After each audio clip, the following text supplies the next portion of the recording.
Prayer ko po, pagpalain ng Diyos ang bawat pamilya po natin. Prayer po namin, ang ating pamilya ay maging masaya dahil ang Panginoon ay kakampi natin, ang Panginoon ang ating katuwang. Amen. Happy? Happy! Ay, kala ko happy birthday na naman eh. Family! Family! Blessing. Family blessing. We want our family to be blessed. Happy! Dapat lagi kayong ready kasi during the preaching, gigisingin ko kayo.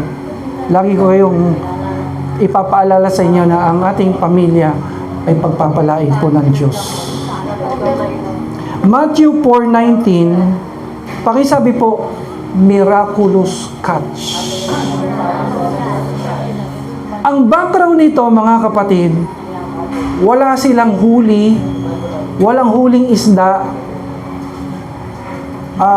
Alam mo naman, pag wala kang huling isda, gutom, walang pera, walang pang-suporta. Pero dahil kasama nila ang Diyos sa kanilang trabaho, kasama nila ang Diyos sa kanilang pagnenegosyo, pakisabi nga sa katabi mo, isama mo ang Diyos. Isama mo ang Diyos sa love life mo, sa trabaho mo, sa pangarap mo, sa pag-aaral mo. Sama mo siya. Pagkasama mo ang Diyos sa lahat ng ginagawa mo, mararanasan mo yung pakisabi po, miraculous catch. Ano po yun? Biruin mo, wala silang huli kahit isa, kahit dilis, wala. Kahit 555 sardines, wala. Napagod na sila, napuyat na sila, pero walay pa rin. Pero nung sinamahan sila ng Diyos, ang sabi ng Biblia, sa dami ng kanilang huli, halos lumubog na yung kanilang bangka. Halos mapunit na yung kanilang lambat. Yun po yung tinatawag na miraculous catch. Panalangin ko po, maranasan natin yan. Panalangin ko po, lahat ng pagkukulang, punuan po ng Diyos. Tingnan mo yung katabi mo, ano kaya kulang sa kanya? Kulang ng pansin? Kulang sa pansin. No, lahat ng kulang sa'yo, hawakan mo nga siya, hawakan mo. Panalangin ko sa Diyos, sabihin mo, lahat ng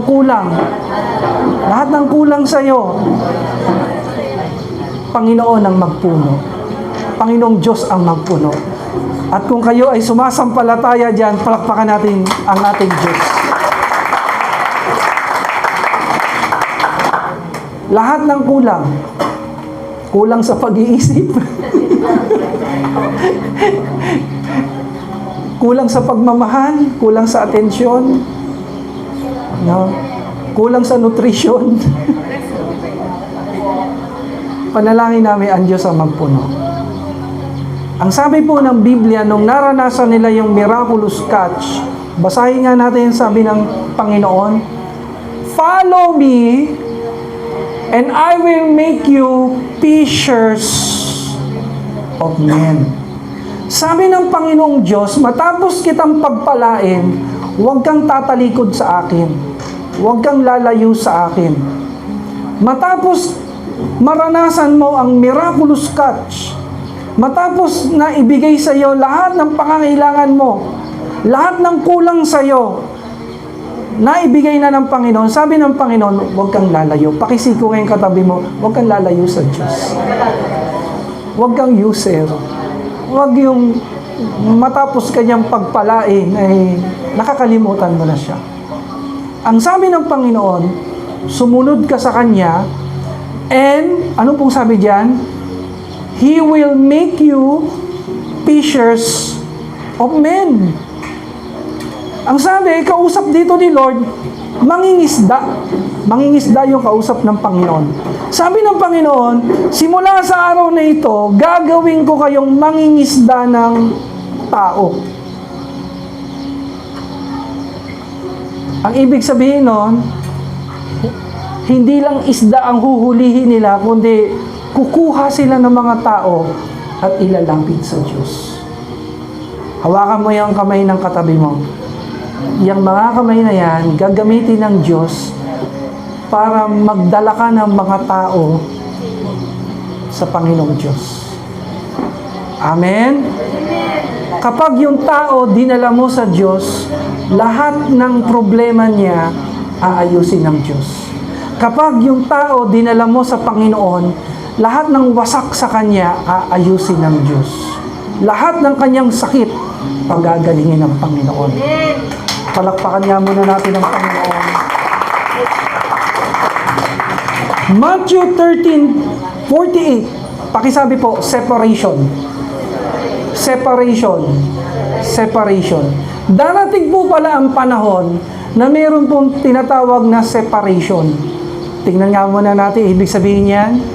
Pakibasa po, they sat down and gathered the good fish into containers, but the bad they threw away. Ang sabi doon, matapos silang makahuli ng mga isda, ang ginawa po nila, lahat ng bad fish. Pag sinabing bad fish, pakisabi sa katabi mo, hindi ikaw yun. That's not you. Sabi, lahat ng bad fish, tinapon sa laot. Pag sinabing bad fish, sa context niyan, Kuya Andre, maaaring mga hindi na pwedeng ibenta, mga isda na nakakasama, nakakalason sa katawan ng tao, walang halaga, tinatapon pala yan. Pero yung mga good fish, yan, pakitapik na yung katabi mo, good fish. Good fish ka. Okay? Good fish. Lahat ng good fish, iniingatan yan. Inilalagay sa magandang lagayan. Amen. Pakisabi po, Judgment Day. Sa Judgment Day, mga magulang, mga kapatid, lahat ng mga tao na para sa Diyos, iingatan niya ng Diyos. Yayakapin niya ng Diyos. Pero yung mga tao na mapagawa ng masama, nasa kadiliman, sila po yung mga itatapon sa lawa ng apoy ng impyerno. Pakihawakan yung katabi mo, huwag ka sasama doon. Huwag ka sasama doon. The Bible tells us na ginawa ng Diyos ang impyerno hindi para sa iyo, hindi para sa akin. Yan ay para kay Satanas, para sa kanyang mga kampon. Ang impyerno, ang dagat-dagatang apoy ay ginawa ng Diyos hindi para sa atin, kundi para kay Satanas at sa kanyang mga kampon. Kaya lang ang problema, hindi papayag si Satanas na siya lang. Pipilitin niyang manghila. Hawakan mo ng mahigpit yung katabi mo, papahila. Wag! Wag ka magpapahila! Boy, wag! Kahit hilahin ka nila. Minsan gagamit si Satanas ng mga agent, ng mga instrumento. Boy, tara! Tagay na! Wag ka papahila. No, shot naman dyan. Gagamit yan ng mga instrumento. Taya ka na. Swerte ka ngayon. Tumaya ka na. Di ba? Hihilahin kang magsugal. Hihilahin kang gumawa ng masama. Pero salamat sa Diyos, yung katabi mo, hihilahin ka niya para lumapit sa Diyos. Yung katabi mo na yan, pakitapik niya sa balikat, salamat! Hinihila mo ko, dinadala mo ko sa mabuti. Tayo pong lahat ay tumayo saglit.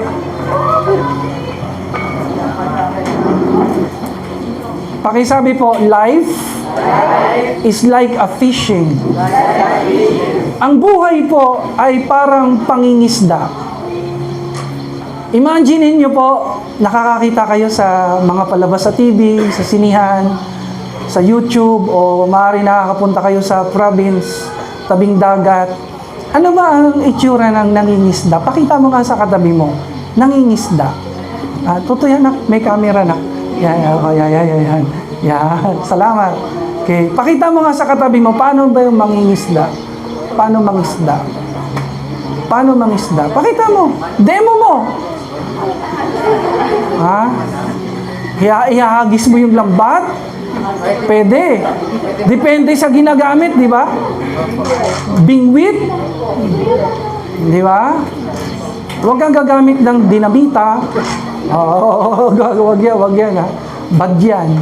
Okay, maraming paraan ng pangingisda. Ang sabi po, ang buhay ay para kang nangingisda.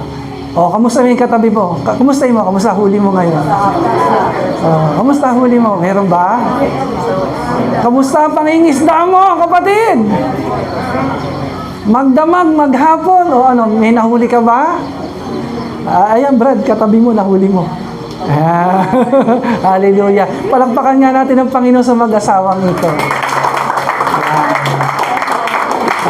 Sabi mo, thank you Lord, nakahuli ako. Yan. Hallelujah. Pagpapala yan, ingatan mo yan. Amen.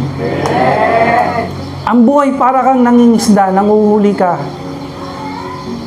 Pero ano ba ang dapat nating gawin para magtagumpay tayo bilang mga mangingisda?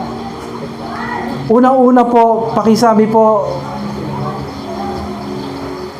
patience. Pakisabi, patience. Pasensya. Hindi lang po pasensya, kundi mahabang pasensya. Okay?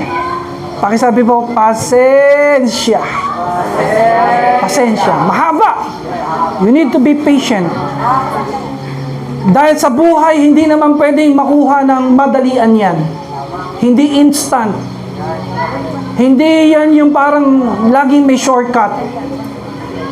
Kinakailangan may pagtitiis. No pain, no gain. Kinakailangan minsan maghirap ka. Pakisabi nga sa katabi mo, pasensya. Yan ang kailangan mo, patient. Huwag kang magmadali. Huwag ka muna mag-asawa. Mahirap ang buhay. Mataas ang bilihin. Mag-aral ka muna maigi. No, konting pasensya lang. Wag yung hindi na ako makagraduate kasi laki na ng tiyan ko. Wag. Konting pasensya. May panahon para dyan. Amen! Kinakailangan ng pagtitiis. Hindi pwedeng walang tiyaga. Pag walang tiyaga, walang nilaga. Sa buhay, kinakailangan ng tiyaga. Tiyagain mo talaga. Sino po may mga trabaho dito? Tiyagain mo. Walang trabahong madali. Misa sasabihin natin, ang hirap ng trabaho ko, talagang nakakapagod. Wala naman trabahong yung, alam mo yun, walang hirap. Talagang trabaho yan Tiyagain mo yan para sa pamilya. Sino po yung mga estudyante po dito? Students, taas ang kamay. Mahirap ba pag-aaral? Di naman. Pero kapag dumarating yung parang ang hirap-hirap na, tiyagain mo talaga. Tatapusin mo. Hindi ka lang mag-aaral, kundi tatapusin natin ang ating pag-aaral. Yes! Tiyaga. Palakpakan po natin ang Panginoon. Upo po tayo saglit sa presensya ng Panginoon. Minsan pati po, pag-aalaga po ng anak, susukatin yung pasensya mo. Sino po mga magulang dito? Totoo ba yan? Totoo? Mahirap magpalaki ng anak o mahirap magpalaki ng magulang? Ano ba talaga tama? Di ba? Minsan talagang pasensya sa pagpapalaki ng anak, tiyaga kailangan. Sa pag-aaral, tiyaga kailangan. Sa pagtatrabaho, tiyaga kailangan. Maging sa sports. Sino po mahilig sa sports? Tiyaga ang kailangan. Ano pa po ang kailangan sa pagtatagumpay po natin? Pakisabi po, strategy. Sa buhay, kailangan ng strategy. Right strategy. Hindi lang basta tira ka ng tira, kailangan ng strategy. May strategy ka. Yung strategy mo, godly, maka-Diyos. Yung strategy mo ay talagang patas at totoo. Makikita mo, pagpapalain ka ng Diyos. Amen. Ang isang strategy na natutunan ko po, nung nagpapastor po ako malapit sa dagat, nung na-assign po ako sa Marinduque, ito po yung church, ito yung bahay namin, yan lang po dagat, ganyan lang po kalapit. Ang nakita ko pong strategy nila doon, pag nangingisda sila, madilim. Gustong-gusto po nila yung walang buwan, talagang madilim.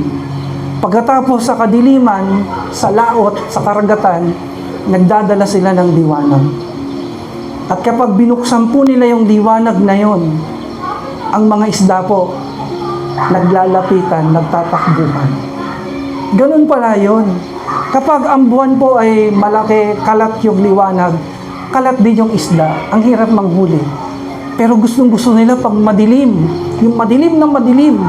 Pagkatapos pa nagbukas po sila ng Petromax, yung liwanag, ay grabe po, ang mga isda po nagpupuntahan. Pakisabi sa katabi mo, maging liwanag ka. Maging mabuting halimbawa. Be a light. Be an example. In your speech, in your character, in your action, maging mabuti kang modelo. Sino pong mabuting halimbawa dito? Wow, galing ha. Pagpatuloy mo yan. Kasi yan yung pinakamagandang strategy para marami kang tao na mailapit sa Diyos. Palakpakan po natin ang Panginoon. Pakisabi po, be strong. Bakit po be strong? Kasi misa sa laot, misa sa dagat, malakas po ang alon, malakas ang hangin. Pangit ang panahon. Sa buhay parang ganyan, hindi laging panatag ang dagat. Hindi laging smooth sailing. Hindi laging peaceful. May pagkakataon sa buhay ko, minsan malakas yung alon, malakas yung hangin, na para bang sinisira yung lambat mo, sinisira yung bangka mo. Pakihawakan yung katabi mo, but you need to be strong. Dahil yung mga pagsubok na yan, normal lang yan sa buhay ng isang tao. At kaya tayo malakas dahil sa Panginoon. Kaya tayo malakas dahil kasama natin ang Panginoon. Walang pagsubok, walang bagyo, walang unos na hindi natin mapagtatagumpayan dahil kasama natin ang Diyos. At kung naniniwala ka kasama mo ang Diyos, purihin mo ang Panginoon, palakpakan mo ang Diyos ng mas malakas, pinakamalakas, na may kasamang pagpupuri sa Panginoon. Hallelujah! Praise the Lord! Happy family! Pagpapalain ng Diyos ang pamilya mo kasi kahit nahihirapan ka, hindi ka sumusuko, hindi ka bumibigay. Pagpapalain ng Diyos ang iyong sambahayan sapagkat kasama niyo ang Panginoon. Hallelujah! At dito na po tayo magtatapos. Pakisabi po, teamwork. Sa fishing, sa pangingisda, kahit magaling ka, kailangan mo ng kakampi. Hindi pwedeng, kaya ko na to mag-isa. Pakisabi nga sa mga kasama mo, Brad, sis, kasama mo kami. Kailangan mo kami. Kailangan ka namin. We are a team. Magkakampi tayo.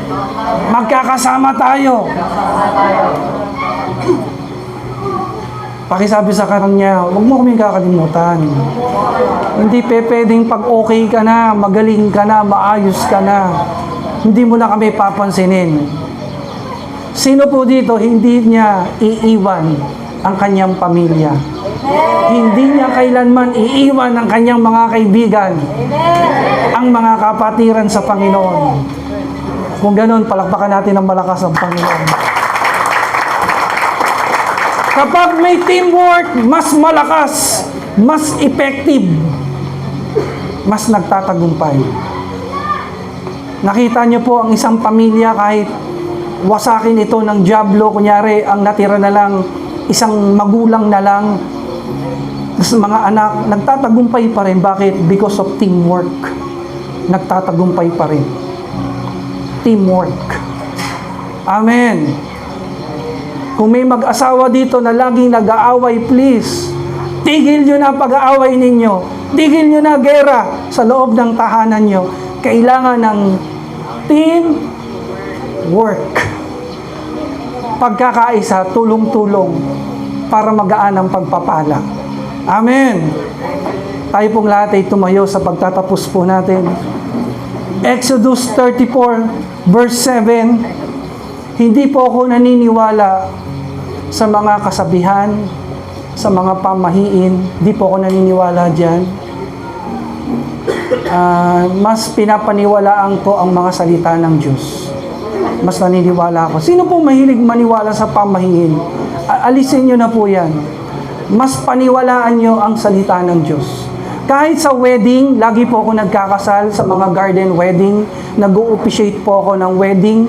Pagdating po sa Unity Candle, sinasabihan ko, inuunahan ko na huwag kayong maniniwala na kapag namamatay yung kandila, may something na pangit na mangyayari. Hindi po totoo yan. Normal lang po yan sa garden wedding, open yan eh. Malakas ang hangin, namamatay talaga yung kandila. But we base our faith to God's Word, that God is our light. At kahit kailan, hindi po siya mamamatay. Amen. Hindi po ako naniniwala sa mga pamahiin, pero ako higit naniniwala sa Word of God. Alam niyo po ba sa Word of God, pakisabi po, generational blessing. Pag sinabing generational blessing, ang pagpapala ng Diyos dumadaloy sa mga anak nyo, sa mga apo, at hanggang sa apo sa tuhod.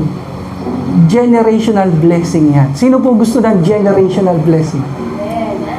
Pakisabi po, generational curses. Nasa Biblia po yan, na yung sumpa ay namamana. Sinasalo ng mga anak ng mga apo at apo sa tuhod. Nakalagay po yan sa Biblia. So, basahin po natin ng malakas. Exodus 4 verse 7. 1, 2, 3, go. Maintaining love to thousands and forgiving wickedness, rebellion, and sin, yet He does not leave the guilty unpunished. He punishes the children of their children for the sin of the fathers to the third and fourth generation. Ang liwanag po, no? Yung po parang sumpa, yung curses, hanggang fourth generation pala. Kaya hindi nakakapagtaka. Yung curse sa pamilya ay papasa-pasa yan, namamana. Pero salamat sa Diyos, yung pong curse na yan, pinuputol po ng Panginoon. Jesus is our chain breaker. God is our chain breaker. Dahil sa Diyos, puputulin niya lahat ng sumpa sa pamilya niyo at sa pamilya namin. Amen. Meron po akong napanood dati o na daanan ko, para bang lahat ng napapangasawa niya namamatay. Napanood niyo yun? 4-5 beses na yata. Kaya, kay ay ba yun? Parang sinasabi siya, huwag ka na mag-asawa kasi lahat na lang ng napapangasawa namamatay. Ayun po yung sample po ng curse. Pero dahil sa Panginoon, pinuputol ng Panginoon yung ganong curse. Amen! Di ba meron din yung laging nakukunan? Curse po yan. Pero because of the Lord Jesus Christ, pinuputol yan. May mga pamilya na parang hindi na naalis sa utang. Lagi na lang utang. Huwag po kayong magtaas ang kamay kung kayo po ito. Lagi na lang utang. Hindi na nawala. Nasasalo ng mga anak. Pero curse po yan, puputulin po yan ng Panginoon. Amen.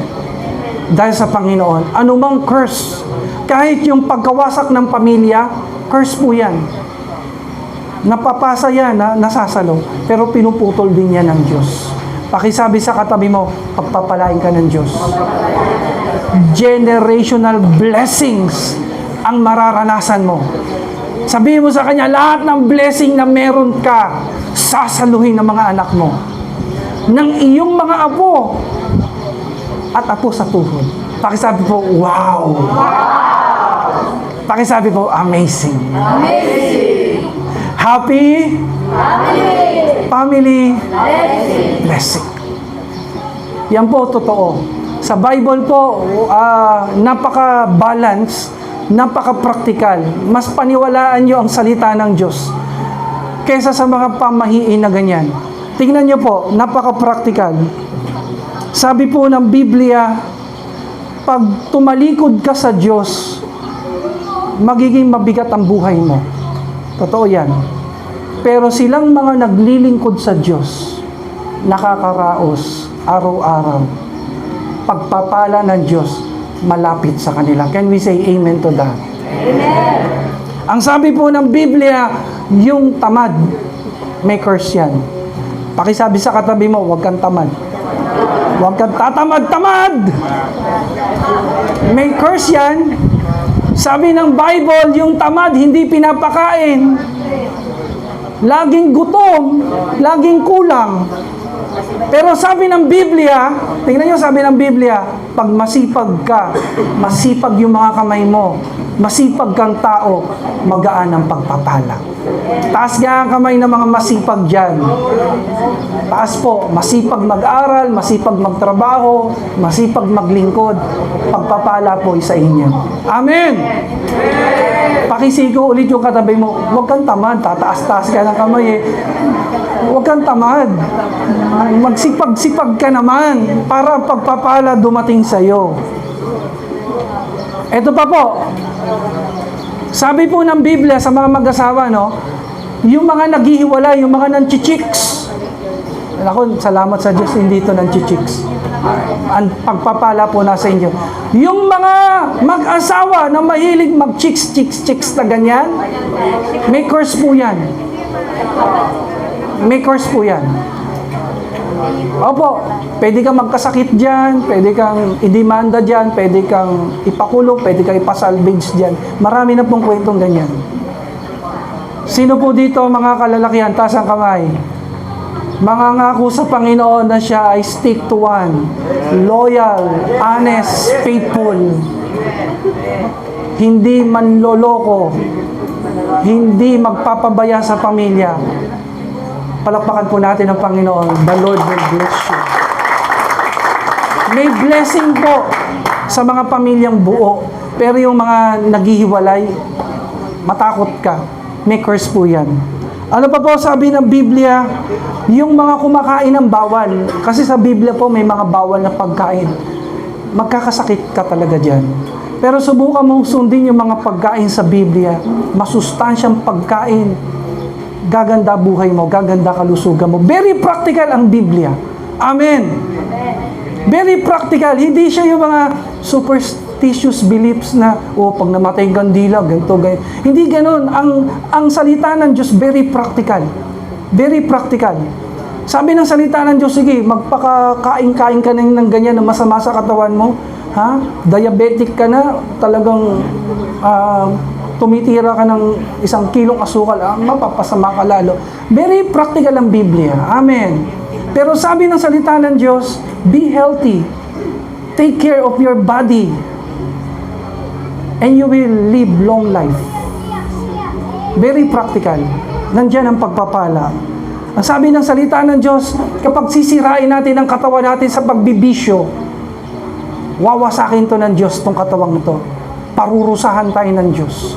Ako po, bata pa lang po ako noon, marunong na po ako magbisyo. Lumaki po ako sa kalsada, nagbibisyo na ako.